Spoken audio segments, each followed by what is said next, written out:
the Atma to the Paramatma. We have talked about this a bit, that whenever the autonomic power, the source, the energy, when it leaves the Panch Mahabhut, it ultimately has the goal of joining to the Paramatma, that is the supreme energy. It is something like we mentioned that when water flows, or when we are dropping water, or if water is just kept somewhere and we drop a glass of water, a bottle of water, or the basic tendency of water is to float towards the ground. The way the basic tendency of a flame is to reach out to the sun. Why? Because they are the points of origin of them. Like the fire, the Agni, that is originating from Surya or sun. Similarly, water initially originates from the Patal or the ground or below the ground, or from the ocean where it converts into cloud. And we all know the water cycle that we studied during the school time. Okay. Now, what is happening here? When a person takes birth as an entity, a person, an animal, bird, or a material thing, a living or a non-living. Here we are talking about us because we are discussing Bhagavad Gita, where the conversation is between Arjun and Shri Krishna. So, assuming that this much of Bhagavad Gita is understood, proceeding on to further, that Ashtang Yoga is the eightfold yoga to control the mind, to correct and align the mind, and to make sure that you attain the aim of achieving the Paramatma. When the body is leaving, its aim is to reach the final goal, that is the Paramatma. All right. Now we are just a drop in that, vast, great, grand, creation universe of the God. So that is what we are doing. We already talked about, I'll repeat the names of the Ashtang Yoga. They are Yam, Niyam, Asan, Pranayam, Pratyahar, Dharana, Dhyan, and Samadhi. Now, these for understanding and for basic, let's say, because a lot of us know the 7 chakras of the body.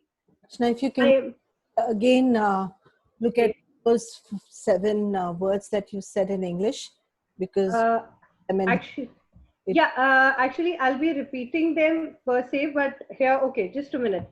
Now the first 3 are Yam, Niyam, and Asan. All right. Yam is basically the root, the base of everything. Niyam is the disciplinary aspect of it, and Asan is the where you sit. These 3 are pertaining to the body level. All right. That means Yam has further 5 subsections which we discussed. I'll just brush you through them. First was Ahimsa, that is non-violence. Truth, that is Satya. Asteya, the place where we do not take on the rights or dues of others. Second was, next was Brahmacharya, where I very clearly talk to each one of you that it is not per se the celibacy only on the sexual sphere which a monk takes. It is not that Brahmacharya, it is that celibacy which you learn, accept, and take and follow in your life, in your mind, in your thought process, and your words and action. You need to have it covering all the aspects, celibacy of your 5 senses, where you can have the discipline on them. That is what it means, Brahmacharya.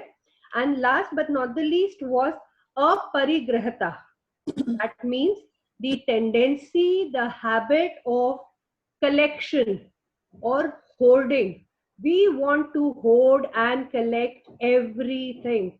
Let go is a very difficult aspect in our life. And that is where I remember, Anu, you mentioning the diseases, the kidneys, the abandonment conflict, the obesity, the tendency of collecting even bodily fluids and fats and everything. Similarly, I just, it just hit me that just imagine all that emotional traumas, anxiety, mental disorders are just excessive collection of those negative thought process. It is just that. So basically, just imagine we are talking about Bhagavad Gita, yum, and learning what deep aspects of life, teaching us to, if just let go, probably we'll be the happiest people around. The next discipline that comes relating to the body or sharir is niyam. Now, niyam itself means discipline. All right, that's what it means. You right here. I know it's a beautiful topic, and I know a lot of people understand let go, and it happens anyways. Our body changes completely in 3 months, and we have new cells, new body, new profile every 3 months, anyways. Uh, Yet, consciously, for people to let go, we did speak about this, that they don't even want to let go of their, insect walking in their hair, which is not even theirs. Now, before you go to the discipline, I would really like you to flash a little light on or explain to people what is the term let go according to Bhagavad Gita. Let go का क्या मतलब है? Are you letting go of your sins and giving it to your neighbor? Are you letting go of what? तुम्हारे घर का कूड़ा cut के तुम दे रहे हो किसी को and thinking you're महान? You know, a lot of people, they clean their wardrobes and a lot of clothes come out and they don't have any use of it. So they, even when they're giving what they don't want, they have this, I'm such a nice person. I'm doing such a big thing. So what really is let go? If you can throw a little light on it, because Guru has spoken so much about it, and I want to know from Bhagavad Gita what that means before we go to discipline. Thank you. Anu, again, let go is such a, simple word. Let and go. The problem is that we, as human beings, we can't even let go of one wrong word said to us. Like it's something like, Kya did they dare it? how dare you? And the best part is, like, I remember the place where I learned my gyan. My Guruji would say, I would, my initial complaints were, Guruji, unhone mujhe bola. They said these foul words to me. And she would so beautifully come and say, can you tell me where were they stuck on your body? I can just probably remove it from there. And there is no place that I can show in my body that those foul words, those sentences, or anything negative. I mean, let's forget about curse. Curse is a very big thing. Even a negative sentence, Anu, curse would be like, oh my God, I was cursed by somebody. But even just a negative sentence told to us, we cannot remove it from our thought process. So, how can we be healthy? Because, as we mentioned earlier, everything is an energy in the universe. Words, action, even our thoughts. I remember him mentioning that even if we do not do a wrong action, but we think of doing it, that is as good as done. Okay. Now, let go means that we have to again learn to rise over. There are these particular set of words which are coming to my mind from Gita again. They are Lokvasana, Dehavasana, and Shastra Vasana. I will translate it for you.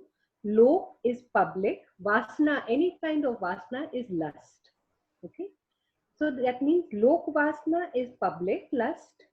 Deha Vasana is the lust on the body or regarding the body. And Shastra Vasana is the lust or the desire where knowledge, Shastra basically means books or learnings. Shastra are, books like Gita or Bible or Quran or any of these books which are teaching us things, knowledge. All right. Shastra is learning books which we have learned from, which provide knowledge to us. It can be any book. Even a science book would be a Shastravasana. It can be anything. All right. Now, what is happening? Let go. We can't even let go of the fact that we have extreme knowledge. That Shastra, those knowledge. I am so and so. I am a doctor. I am an engineer. I am an architect. I am XYZ. All right. We can't let go of it. Forget that. Even when we are sleeping, if somebody calls our name, all right, we just respond, yes. Did you call me? So even in our dreams or sleep, we do not forget what we are learning. Now, when it comes to these three particular desires and let go, what I am trying to tell here is that we need to control the five vices, our basic five, the all the senses, not let them drag us to the extent of gratification, and accept that whatever they take inside is something that is happening on the level of body. The Atma is not taking anything inside through the five senses. The eye, the vision, eye is seeing. The Atma did not hoard anything. But we say, I can't let go, I can't leave. That is why that let go becomes so difficult.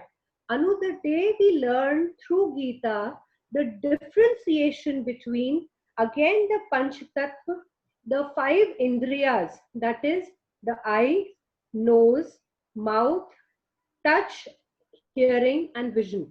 When we understand these five and differentiate that Atma is separate from them, we have come together in this realm, we are bound together, but I am not these five senses or the gratification of senses or the work or the activity that the senses are doing.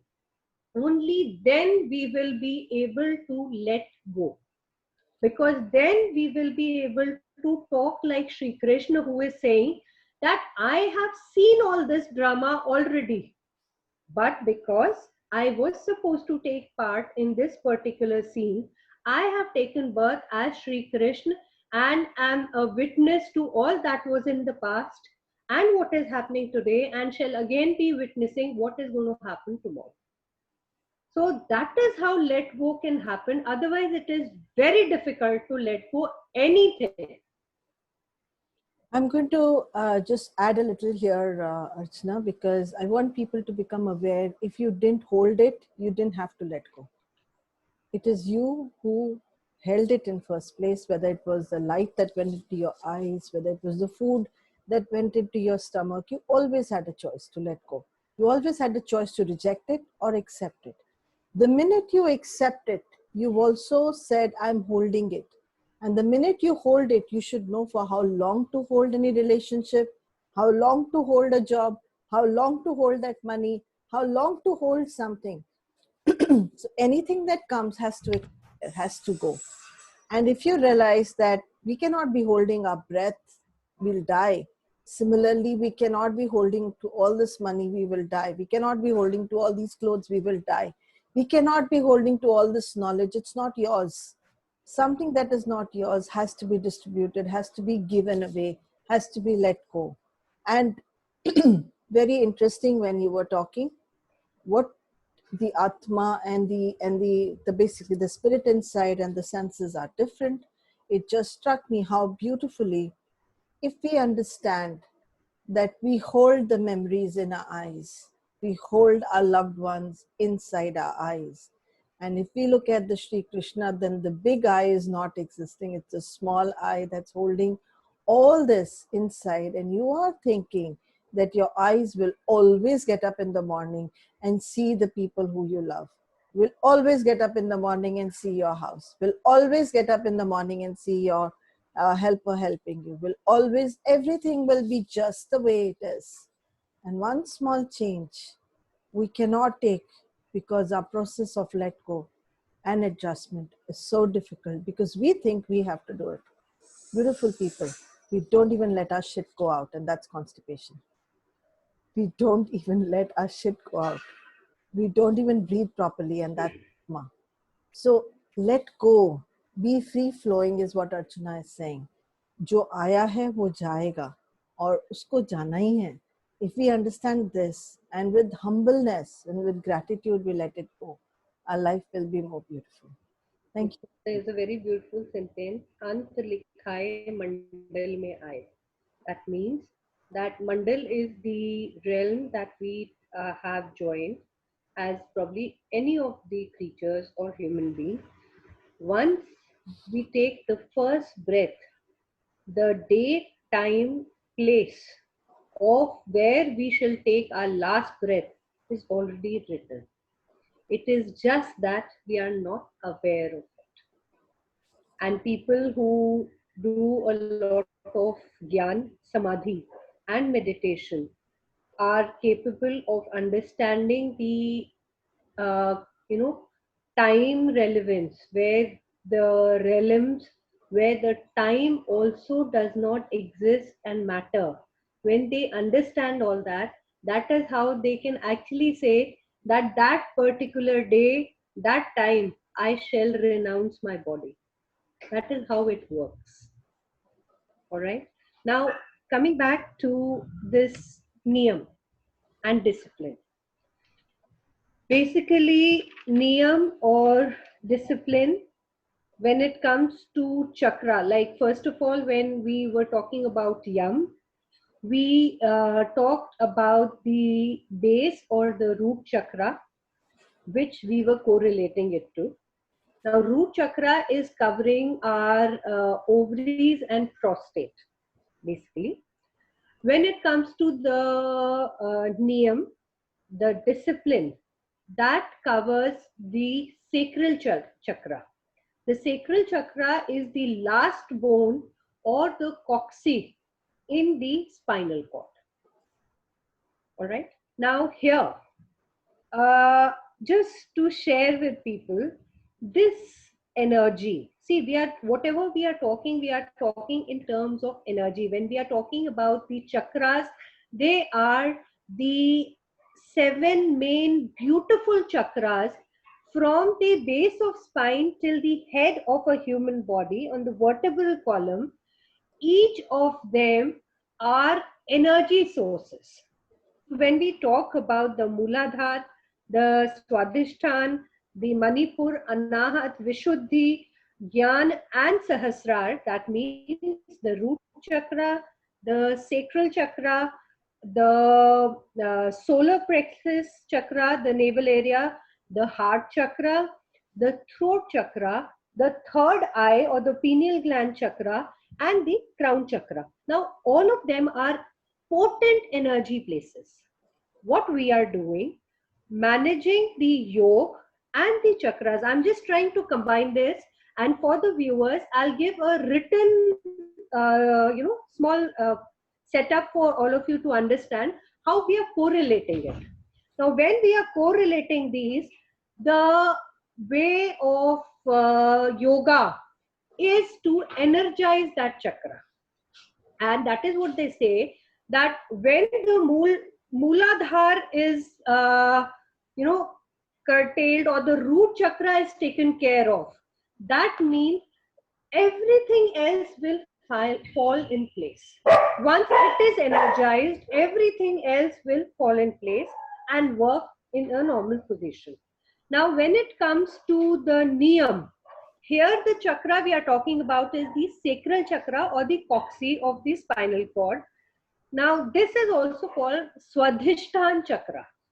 Okay, the energies that a person feels here is fear, hatred, anger, and violence. So once we have the energy of this particular chakra or the discipline under control or under discipline, that means we are in a way taking care of our fears, our hatreds, anger, and violence. Okay. Now, when it comes to Ashtanga Yoga, the subsections of Niyam are first Shoch. Shoch basically means evacuation, which regards to our evacuation of our stool, urine, everything, including our thought process. We have to understand that we are capable of maintaining a healthy lifestyle only when we are excreting or giving out everything that is waste. It has to be in a disciplined form. Excessive stools, no stool, excessive urination, no urination, excessive thought process, no thought process. Everything is wrong. It has to be in limits and disciplined. And that is only possible when we have the proper control over our daily habits. So basically, you're saying they have to be balanced. They have to be in harmony. Yes. If there is no control or discipline in our shoch, that means we are unwell.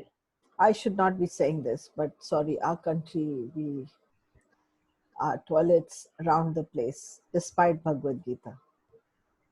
That is one You go to the one tragedy of our country. Yes, I totally acknowledge, and yes, things have changed, but there is a lot of scope of change yet. I just feel sad. This is the country of Bhagavad Gita. Yes. First, where we are taught this discipline and never practiced it. Yeah. The second subsection of Niyam is purity. A little further, if we go, yeah, also let go of our emotions anywhere. And I've heard the man say, oh, you know, I heard this man walking in the mall, and he thought behind him was his wife walking, because she was walking.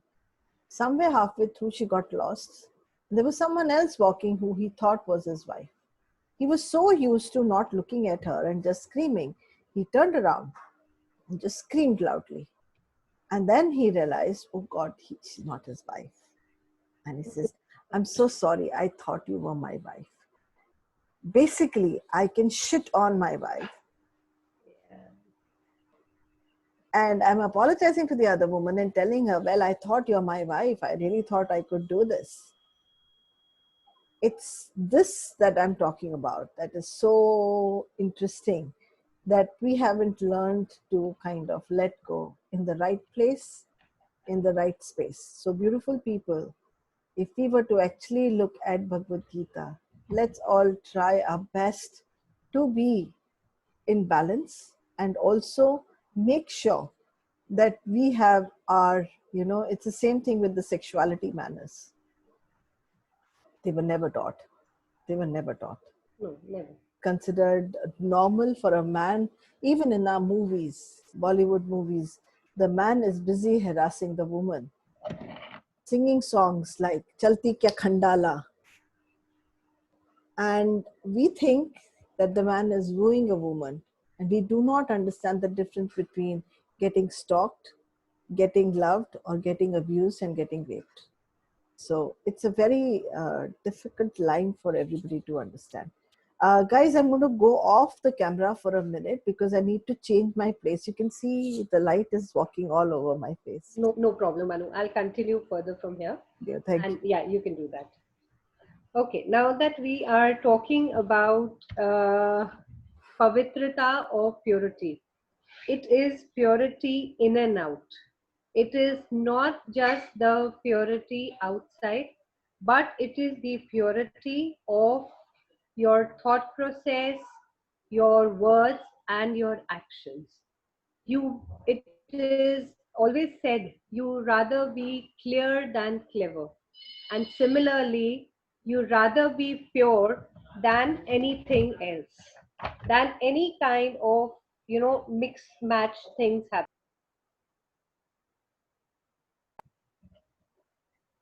Please understand that purity of heart, thought, mind, language, everything is again attained only by discipline.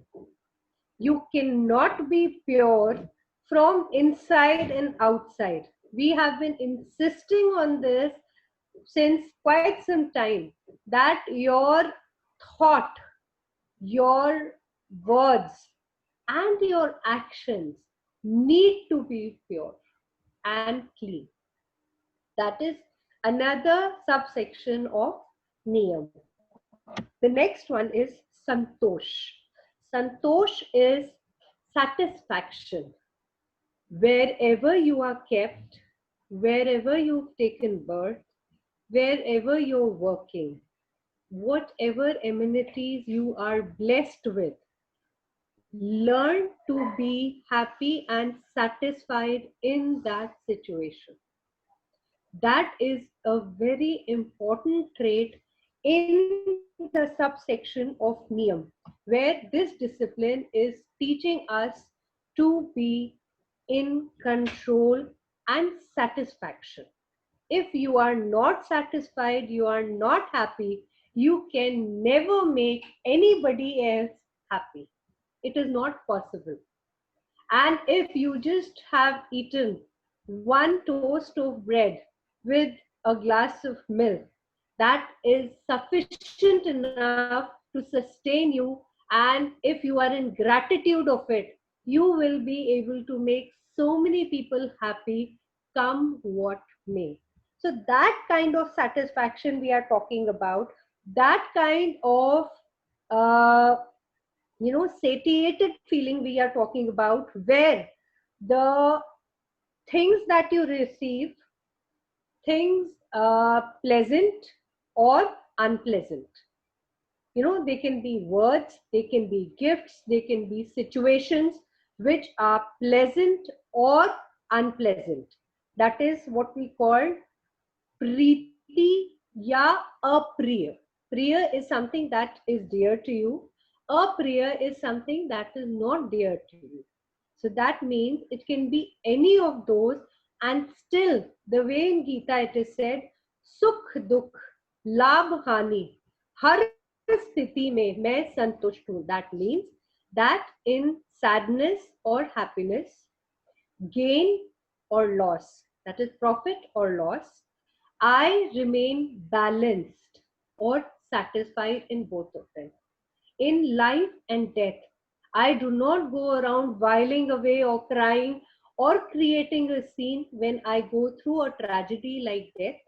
Similarly, when I am blessed with excessive happiness, gifts, the most favorite things that I receive, I do not become a swollen balloon or a full balloon which is full of pride and aggression. That kind of balance, that kind of satisfaction, that kind of satiated feeling is what is mentioned here in Niyam. The next subsection to that is uh, Swadhyay. Swadhyay is checking. Yes, Anu. To bring in here a very important note. Okay. So people might think that becoming numb is the answer to all this. No, no, no, no, no. We are not becoming numb. I feel the hurt of my loved one going. I feel happy when I receive a gift. Yet But itself. yes,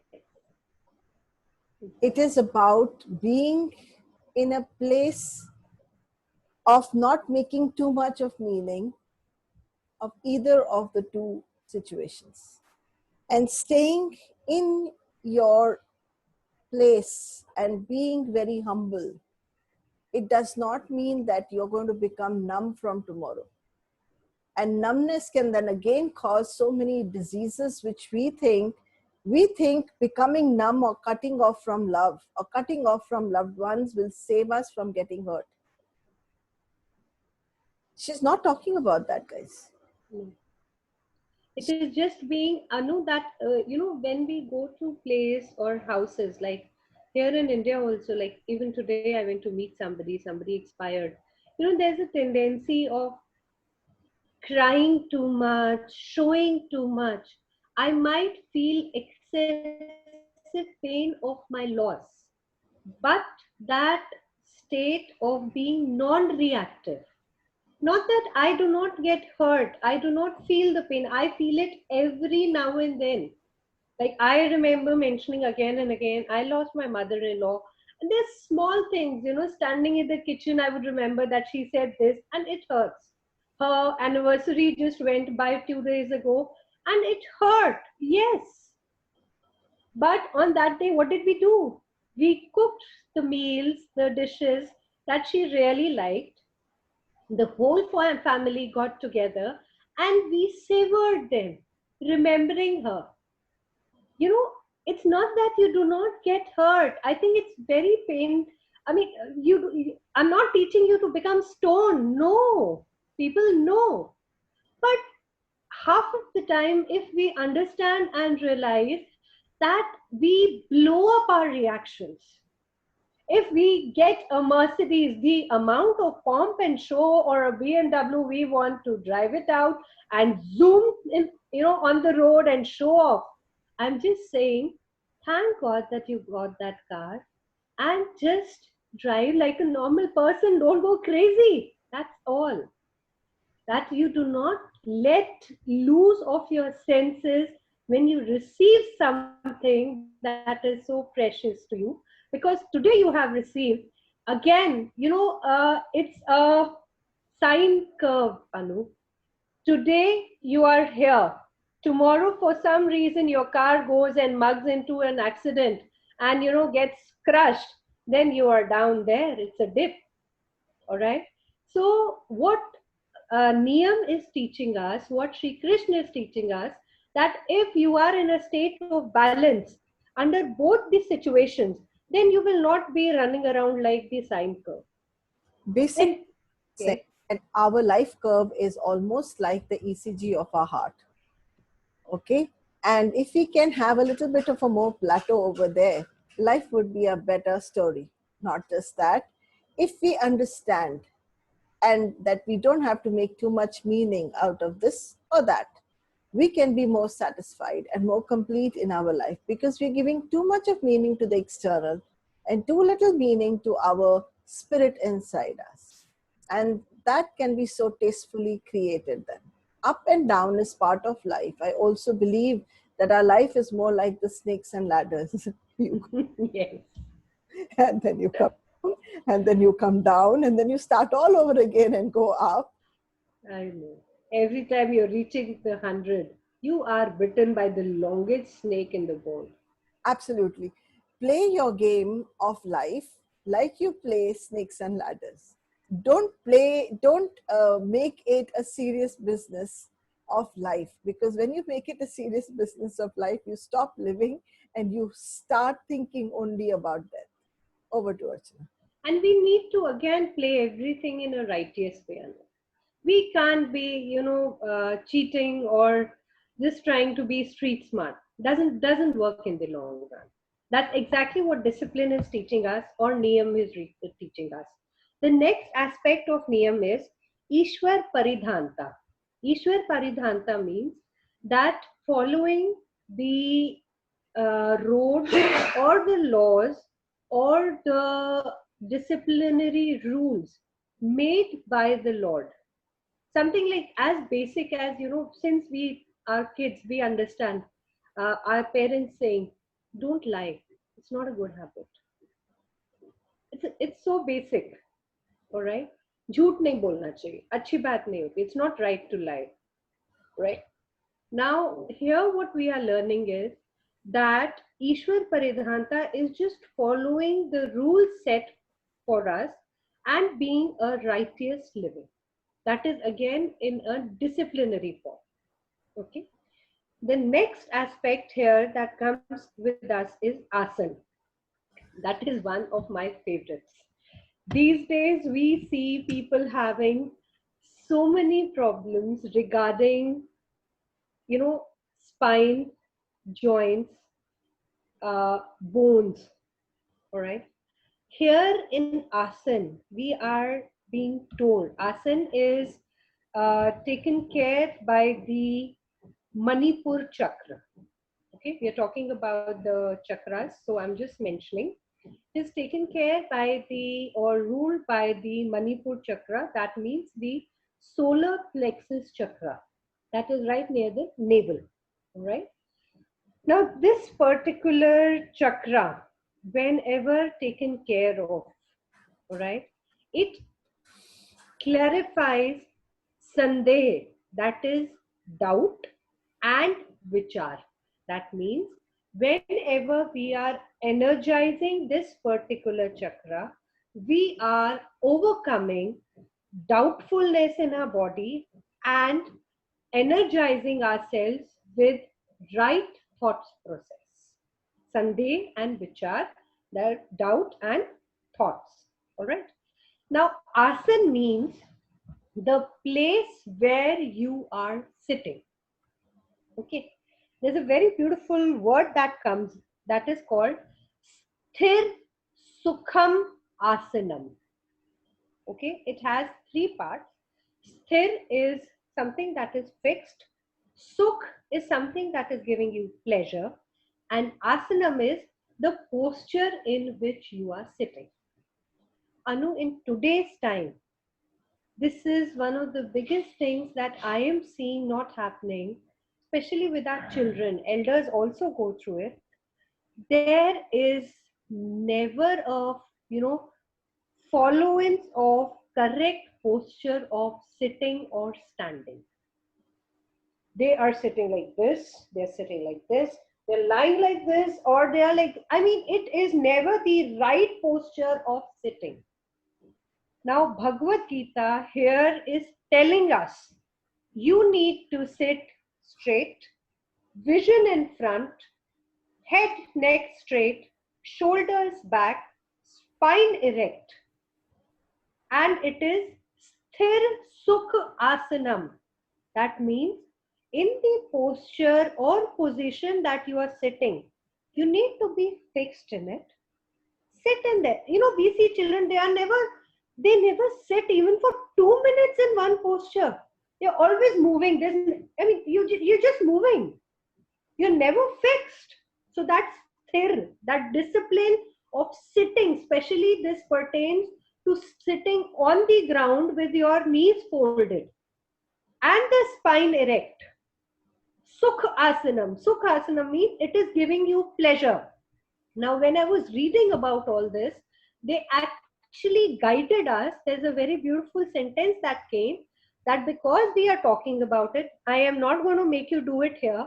But lovely people, it will be a pleasure if you can follow this, try it, practice, and give us a feedback. Sit in a room with the lights closed, with your legs folded, spine absolutely erect, with none of your gadgets working. You don't need a om sound running on the background. You don't need a meditative music. You don't need any kind of Facebook, Instagram, of any of the gadget or anything on. You just need to sit with your spine erect, eyes closed, concentrating just on the flowing of your breath, the in and out movement. And if during this, just do it for 10 minutes. They said 1 hour, but I think 1 hour asking immediately will be asking too much. So I am asking and requesting you for just 10 minutes. Sit quietly and concentrate just on the exhalation and inhalation of your breath and see how peaceful it will be. Is it possible for you to show how they need to sit? not the whole posture, but yes, your spine erect, shoulders back, looking in front, neck straight, and just sitting straight. And if you can do the Dhyan Mudra, that is joining just the tips of your thumb and the first finger like this, and putting this, yes, just this, putting it on your lap and just sitting straight and doing nothing, just concentrating on your, you don't need to deep breathe, you don't need to really inhale or exhale, just have a normal breathing pattern, sit quietly, just breathe and concentrate on your breath. And if you can do this, after that time of 10 minutes, you will be so relaxed because basically a part of your Manipur chakra, that is the solar plexus, would have been triggered. And once the chakras get triggered or energized, you are in a completely different zone mentally, especially. And that's it, I think, for today. Uh, because we have the rest of the part of this of the Ashtang Yoga. Probably tomorrow we'll be doing the next three.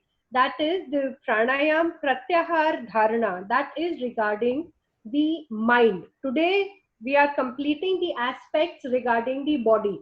Posture was the last point of it. That if you are in the right posture, eating right, living right, thinking right, being in discipline, niyam and yam. It is even said that the times when things were very pure, the environment was pure, the food was pure, everything was clear, people would actually start from dhyan and dharana. From the pineal eye, they would just start from meditation, and rest of their chakras and rest of the Ashtang Yoga would just follow. But in today's time, which we call the Kali Yoga, it is very difficult to just start with dhyan. That is the pineal eye or the third eye chakra. So we start from yam. That is the only reason. Otherwise, we could have, if a person who is, in control and everything, can start from there and everything falls in place. But in today's time, we start from yam, niyam, asan. We've completed till asan. Pranayam is regarding the way we take the breath. We'll talk about it in detail tomorrow. Pratyahar is the food that we talk about. Pratya and ahar is basically the kind of the food that we are taking. Ahar is food. It is not only food that we gobble, it is the food of thought, food of words, food of work, everything. And then dharana, what is our thought process, what we have conceptualized, and how we are living. That is regarding the man or mind. This we will do tomorrow. Absolutely. I just wanted to conclude with a few words that Archana had mentioned. Yeah. Words that she had mentioned was that today a lot of people have got bone problems. So I'll break down the word bones for you, and I will just take the screen and take this opportunity to connect it with the human body. And so let's look at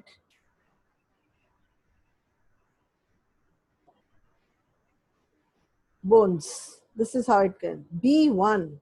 Our bones are teaching us to become one, and 206 bones are functioning together. That means as families, we are not behaving as one. We are behaving separated out, and that's what you're getting then, the separation, not the connection. The other word that she mentioned was joints. And when we are looking at joints, joints are, I'm going to go stop this. When we're looking at joints, we're looking at the small connections. The small connections between your fingers, small connection between your legs, small connections all over your body, your spinal cord. You are nothing but small and big connections. The joints. And you know what? In India, we used to call it joint family.